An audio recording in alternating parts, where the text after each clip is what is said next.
Bonjour à tous, je suis ravie de vous retrouver dans cette nouvelle vidéo et aujourd'hui nous allons aborder les identités remarquables, mais la factorisation des identités remarquables. Alors je souhaite faire un coucou à ma copine Bérangère, c'est pour elle que je fais la vidéo, enfin c'est pas que pour elle, c'est pour tous les élèves qui en ont besoin, mais voilà, c'était suite à sa demande, je devais la faire plus tard, mais comme elle en a besoin, eh bien je vais la faire maintenant. Alors Bérangère, j'espère que cette vidéo te sera utile à toi et à tes élèves, et bien sûr à tous ceux qui me suivent. D'ailleurs, si vous ne me suivez pas sur la page Facebook, n'hésitez pas à venir nous rejoindre. Je partage des documents, dont ceux que je vais utiliser aujourd'hui. Alors ça, ce sont les anciens, mais je vais partager les nouveaux bientôt. Donc n'hésitez pas à venir nous rejoindre. Le lien est en barre de description. Et si vous aimez ce genre de vidéo, eh bien n'hésitez pas à laisser un petit pouce j'aime ou un petit commentaire, un like, un partage, ce que vous voulez. Et surtout, n'hésitez pas à vous abonner à ma chaîne. Voilà. La petite aparté, on va pouvoir revenir à nos factorisations et aux identités remarquables. Alors, j'avais fait une première vidéo il y a quelques temps sur le développement des factorisations, des identités remarquables, pardon. Donc, n'hésitez pas à aller la voir. J'avais partagé ces deux documents-là. Alors, c'est des anciens, je vais les refaire proprement avec mon nom, tout ça. C'est quand j'ai débuté, c'était pour voir si ça allait fonctionner, ces petites idées de cases, et finalement, ça marche bien. Donc, je vais créer tous mes cours cet été, de la 6e à la 3e, avec des petites cases. Alors, si vous voulez en savoir plus, rejoignez-nous sur la page Facebook parce que j'en informerai ma petite communauté. Donc voilà, aujourd'hui, je vais utiliser pour factoriser ces identités remarquables. Donc je les rappelle, donc a plus b au carré, c'est égal à a carré plus 2 fois a fois b plus b carré. On a l'autre avec le moins qui est la même.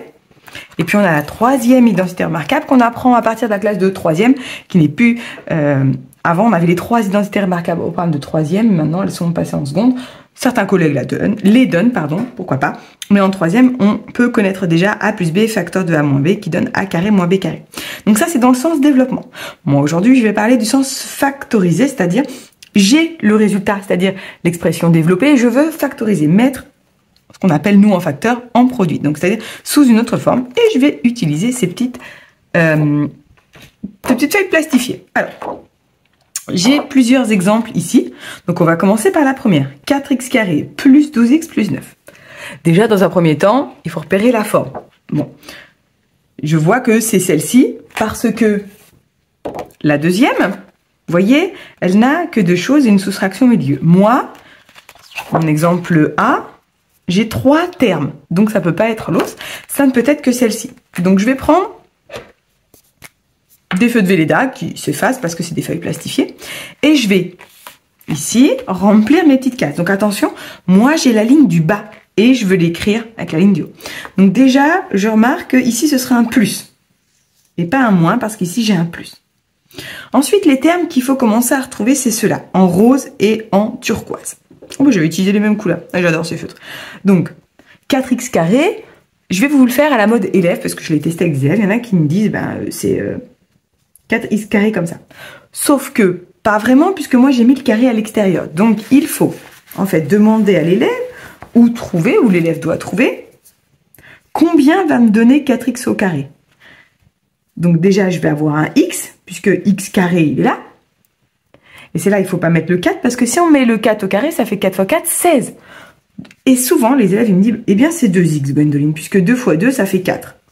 Eh bien oui, il a raison, c'est bien 2x. Et donc, toutes les cases roses seront égales à 2x. Ensuite, celui-là, je laisse de côté, je verrai après, parce qu'il est un tout petit peu plus dur, mais vous allez comprendre pourquoi. Je m'intéresse à celui-ci, celui qui n'a pas de x, entre guillemets, 9. Donc, je dois me poser la question, 9 est le carré de quel nombre? C'est-à-dire combien fois combien égale 9? Et là, c'est 3, puisque 3 fois 3 égale 9. Donc, la case turquoise est 3. Je remplis mes cases. Et c'est là que je dois vérifier si j'ai bien 12x au milieu. Donc, le plus, je l'avais déjà entouré.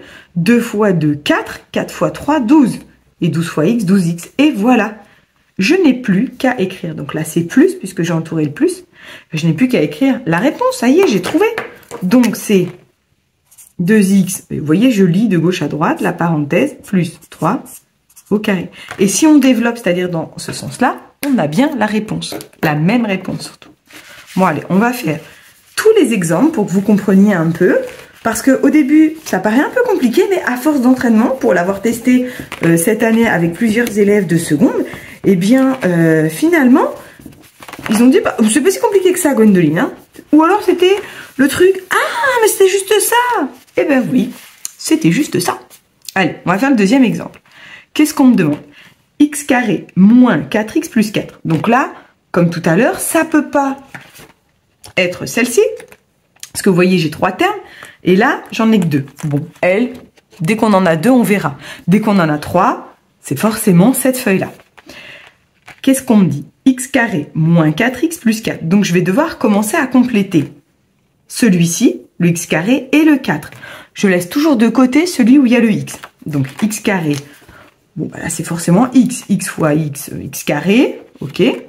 Là, j'ai le moins, je peux l'entourer. J'avais moins là, moins là. Oui, je complète au fur et à mesure que je trouve les réponses. Et ensuite, qu'est-ce que j'ai? J'ai 4. Donc, il faut que je me pose la question, combien fois combien égale 4? Bah, c'est 2. Donc, 2 au carré, ça fait 4. La case rose, c'est x. La case turquoise, c'est 2. Et je vérifie quand même le terme du milieu, là, le moins 4x. Donc, j'ai moins 2 fois 2, 4 fois x, moins 4x. Bah, c'est bon. J'ai trouvé la réponse. Moi, j'ai entouré. La case turquoise, on a dit que c'était 2. C'est x moins 2 au carré. Bon, sur ma feuille, je fais quoi? Pardon. J'ai pris à l'envers. Eh bien, moi, j'écris la réponse. X moins 2, entre parenthèses, avec le carré. X moins 2, entre parenthèses, et mon carré. Voilà. Et je vais pouvoir passer au troisième exemple. Alors, le troisième exemple, j'en ai encore 3. Bon, je pense que vous l'avez compris. On a dit tout à l'heure que quand il y en avait 3, eh bien, c'était toujours le même document. Bon, je vais le reprendre. Je suis en train d'effacer l'exemple numéro 2. Pardon, où ça bouge peut-être. Voilà. Ok, on le reprend. Voyons voir ce qu'on a. On a 25x au carré. Donc, comme tout à l'heure, 25x au carré. Donc, je mets un x et je me pose la question, combien fois combien égale 25? C'est 5. Ouais, je mets des parenthèses qui ne sont pas nécessaires. C'est juste pour dire qu'il y a les deux. Donc, la case rose, ce sera 5x. Vous voyez, je commence à remplir. Après, je vais regarder le signe avec le x là, si c'est plus ou si c'est moins. Voyons voir. C'est un plus. Plus, plus. Vous voyez, je repère les informations. Et après, je m'intéresse au dernier. On a dit que c'est 49. Je cherche dans les tables combien fois combien égale 49. C'est 7. Parce que 7 fois 7, 49. Et je vais quand même vérifier le terme du milieu. Donc 2 fois 5, 10. Fois 7, 70. Donc 70x. Faut que je regarde. 70x. Ben, c'est parfait ça. Ben voilà. Donc la case turquoise, c'est 7. Donc j'ai fini. Le plus, le carré, ben, j'ai tout. J'ai plus qu'à écrire 5x plus 7 entre parenthèses au carré. Donc j'ai écrit entre parenthèses 5x plus 7 au carré. Voilà, c'est fini. D'ailleurs, si vous êtes un élève de première, n'hésitez pas à utiliser ce petit document parce qu'il est très pratique. Aussi pour le premier trimestre de première.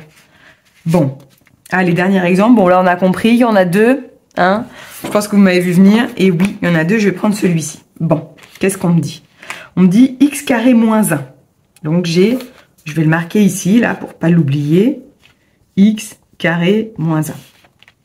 Bon, dans la case rose, le premier, moins le deuxième, donc, c'est x. X carré, ben, ça fait bien x carré. Bon, là-dessus, pas de problème.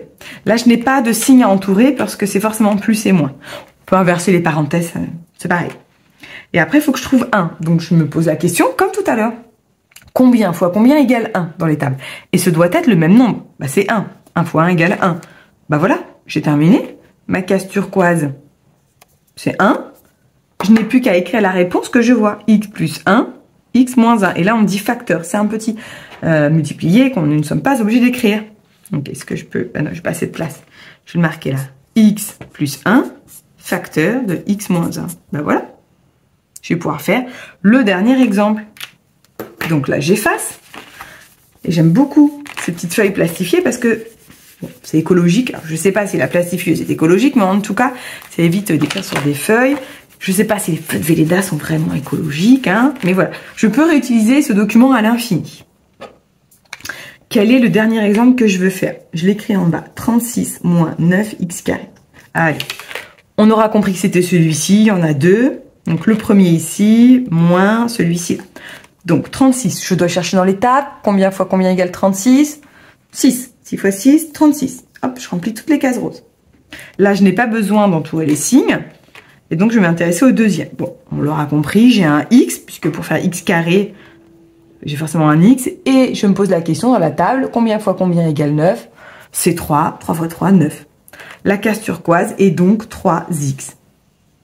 Bon, ben voilà, j'ai tout rempli, ça veut dire que j'ai trouvé la réponse, et je vais la marquer. Donc j'ai 6 plus 3X, facteur de 6 moins 3X. Et voilà comment factoriser en utilisant mes petites cases. Moi, j'appelle ça mes petites cases. Bon, j'espère que cette petite vidéo vous sera utile. Elle est utile en seconde quand on voit les factorisations avec les identités remarquables. Et elle est aussi utile en première, effectivement, pour factoriser au premier semestre quand on voit le discriminant. Le petit delta, on passe par les identités remarquables également. Bien écoutez, n'hésitez pas à refaire le petit schéma, n'hésitez pas à venir nous rejoindre, à vous abonner, à laisser un j'aime, un commentaire, etc. Et moi, je vous retrouve dans une prochaine vidéo. Bye bye à tous, belle journée.